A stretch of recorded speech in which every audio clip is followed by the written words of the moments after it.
በስመ አብ ወወልድ ወመንፈስ ቅዱስ አሐዱ አምላክ አሜን። በአብ ስም አምኜ አብን ወላዲ ብዬ፣ በወልድ ስም አምኜ ወልድን ተወላዲ ብዬ፣ በመንፈስ ቅዱስ ስም አምኜ መንፈስ ቅዱስን ሰራጺ ብዬ፣ ምንም ላጠይቁ አካላት በስም በአካል በግብር ሶስት ብንል በባህሪ በህልውና በመለኮት አንድ አምላክ ብለን አምነን የዛሬ መርሃ ግብራችንን እንጀምራለን። ቀራንዮ ሚዲያ ኑ በብርሃኑ ተመላለሱ። በዚህ መርሃ ግብራችን የቅዱሳን የሰማዕታትና የተለያዩ ኦርቶዶክሳዊ ይዘት ያላቸውን መዛግብት የምንዳስስበትና የቤተ ክርስቲያንን ታሪክ የምናቀርብበት መርሃ ግብራችን ነው። እንኳን ወደ ቀራንዮ ሚዲያ መንፈሳዊ ቻናል በሰላም መጣችሁ። በመርሃ ግብራችን በየዕለቱ የሚከበሩ የቅዱሳን መታሰቢያ በዓላትን፣ የየዕለት ትምህርቶችን፣ መንፈሳዊ ዜማዎችን፣ የየዕለት ገድላት ድርሳናትና የየዕለት ስንክሳር የምናደምጥበት መንፈሳዊ ቻናል ነው።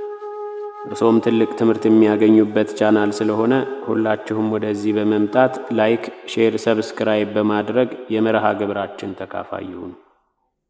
በዛሬ መርሃ ግብራችን የምንዘክረው ሊቁ ቅዱስ ኤፍሬም ሶርያዊን ነው። ስንክሳሩ እንደሚለው ቅዱስ ኤፍሬም ከዋክብትን ከሚያመልኩ ሰዎች አገር ነው። አባቱም የጣዖት ካህን ነበር። ቅዱስ ኤፍሬም የተወለደው በ306 ዓመተ ምህረት ገደማ በሜሶፖታሚያ ውስጥ በምትገኝ ንጽቢን በተባለች ቦታ ነው። ንጽቢን በደቡባዊ ቱርክና በምዕራባዊ ሶርያ መካከል የምትገኝ ቦታ ናት። ይህቺም ቦታ ከ318ቱ ሊቃውንት አንዱ የነበረው የቅዱስ ያዕቆብ ሀገረ ስብከቱ የነበረች ናት።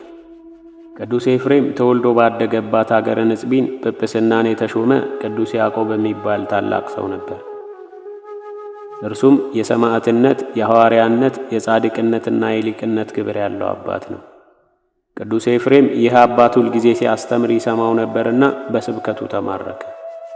የእግዚአብሔር መንፈስ አመላክቶት ወደ ቅዱስ ያዕቆብ ሄዶ ትምህርተ ክርስትናን ተምሮ የተጠመቀ ሲሆን ከወላጆቹ ጋር የኖረው እስከ 10 ዓመቱ ብቻ ነው። በትምህርተ ክርስትና አምኖ ከተጠመቀ በኋላ ግን በቅዱስ ያዕቆብ ዘንድ በብሕትውና ተወስኖ በመማርና በማስተማር ኖረ። ከዚህም በኋላ በጾም በጸሎት እየተጋደለ ሲኖር የመንፈስ ቅዱስ ጸጋ አደረበት። አሕዛብንም ተከራክሮና አስተምሮ ይረታቸው ጀመር።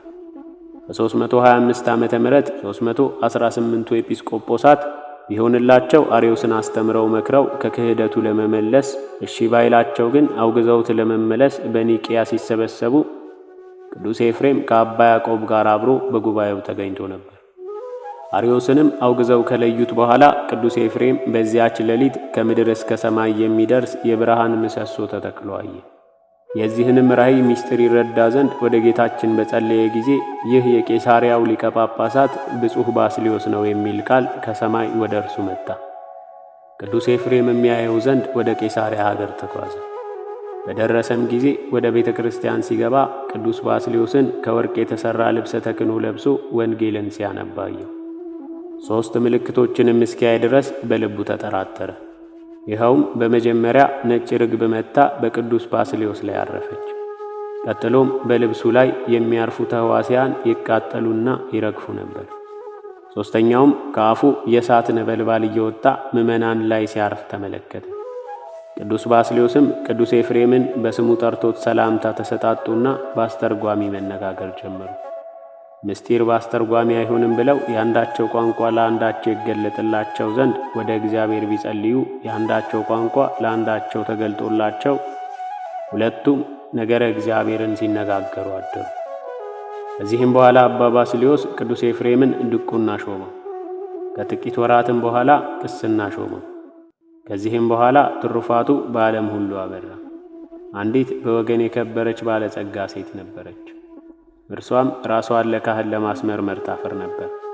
ከታናሽነቷ ጀምራ የሠራችውን ኃጢአቷን ሁሉ በዝርዝር ጽፋ በክርታስ አሽጋ እንዲጸልይላትና ኃጢአቷ ይደመሰስላት ዘንድ ቅዱስ ባስልዮስን ለመነችው።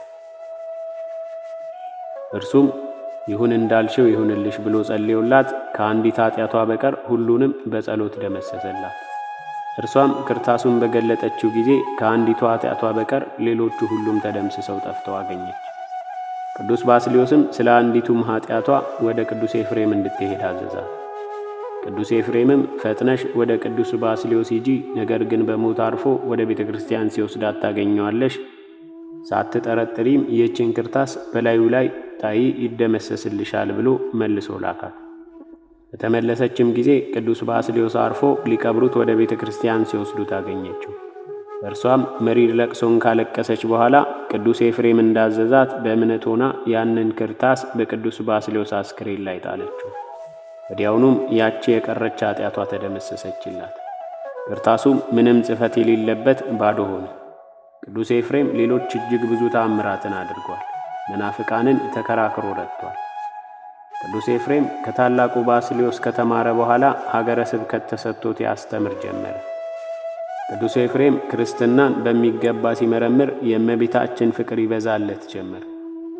እንደ ዛሬው የእመቤታችን ምስጋና በአንደበት እንጂ በመጽሐፍ አይገኝም ነበርና ቅዱስ ኤፍሬም ግን ከሉቃስ ወንጌል በ6ኛው ወርን ይዌድስዋንና ጸሎተ ማርያምን አውጥቶ በየዕለቱ በዕድሜዋ ልክ 64 ጊዜ ያመሰግናት ነበር።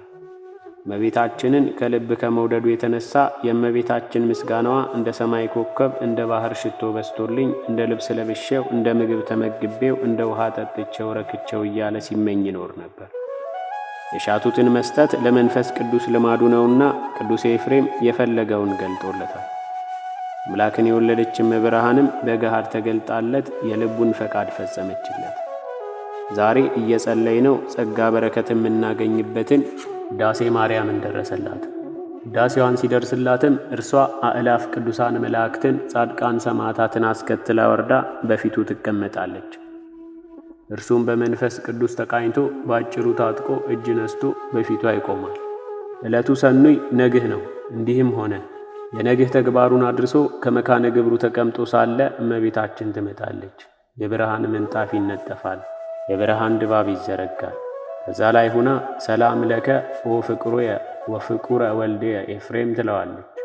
እርሱም ታጥቆ እጅ ነስቶ ይቆማል። ወድስኒ ትለዋለች። እርሱም ሰማያውያን መላእክት፣ ምድራውያን ጻድቃን ሰማዕታት አንቺን ማመስገን የማይቻላቸው ለእኔ እንደምን ይቻለኛል አላት። በቤታችንም መንፈስ ቅዱስ እንዳቀበለ ተናገር አለችው። ባርክኒ ይላታል። እርሷም በረከተ ወልድየ ወአቡሁ ወመንፈስ ቅዱስ የሃድር በላዕሌከ ትለዋለች። ጡመ ልሳን ቅዱስ ኤፍሬምም ተባርኮ መንፈስ ቅዱስ እንዳጸናው ቀለም ሰተት አድርጎ አመስግኗል። ስታስደርሰውም በ7 ከፍላ አስደርሰዋለች። ምስጋናዋም የ7ቱ ዕለታት ውዳሴ ማርያም ነው። የእመቤታችንን ውዳሴዋን በ7 ቀን ከደረሰላት በኋላ በብርሃነ መስቀል ባርካው ምስጢር ገልጣለት አድረገች። ቅዱስ ኤፍሬምም ከዚህ በኋላ አቤቱ የጸጋህን ማዕበል ግታልኝ እስከሚል ድረስ ከእመቤታችን ውዳሴ ሌላ 14,000 ድርሳናትንና ተግሳጻትን ደርሰዋል። ብዙውን ድርሰቱን መላእክት ደብቀውታል፣ ወስደውም ለምስጋና ተጠቅመውበታል። መልካም የሆነ ገድሉንም በፈጸመ ጊዜ ጌታችን እመቤታችንንና ቅዱሳንን ሰማዕታትን ሁሉ አስከትሎ ተገልጦለት ቃል ኪዳን ከሰጠው በኋላ ቅድስት ነፍሱን በክብር ተቀብሎታል። ቅዱስ ኤፍሬም የደረሳቸውን የእነዚህንም የ7ቱን ዕለታት የውዳሴ ማርያም ዜማቸውን ቅዱስ ያሬድ ደርሶታል።